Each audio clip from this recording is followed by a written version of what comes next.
Я предоставляю помощь военнослужащим на востоке Украины с 2016 года и с начала полномасштабного вторжения России находился и помогал защитникам Мариуполя и гражданскому населению, как в городе, так и на территории Азовстали.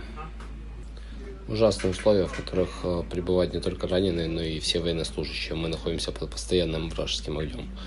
Противник скидывает на нас многотонные авиабомбы, постоянно работают минометы, корабельная артиллерия. Катастрофически не хватает воды, еды и медикаментов. В госпитале прибывает более 600 раненых. Ранения разной тяжести, в основном это осколочные ранения, огромное количество военных с ампутациями, проникающие ранения брюшной полости, грудной клетки.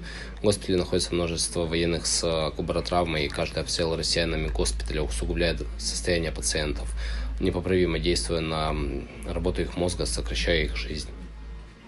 К сожалению, в 2022 году мы имеем множество случаев смертей людей именно от недостатка антибиотиков. Раны гноятся и не заживают. Многочисленные обстрелы госпиталя фактически уничтожили почти все наши запасы медикаментов. Мы слышим постоянные крики от раненых, от невозможности обезболить их раны, и они постоянно находятся в агонии.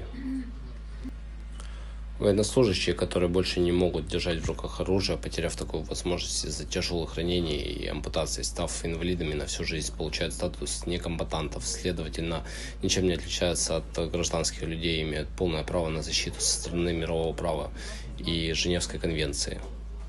Мы просим незамедлительной эвакуации раненых, ведь каждый час промедления стоит чьей-то жизни в прямом смысле слова.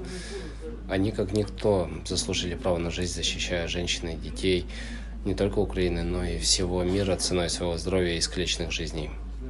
Сейчас они медленно умирают тут, на Азовстале, а весь мир просто наблюдает. Так не должно быть. Кто-то должен вмешаться. Третья страна должна остановить этот ужас, помочь эвакуации раненых и экстракции в другую страну всех защитников Мариуполя, показав свою гуманность и решительность, остановив этот кошмар и преступление против человечества.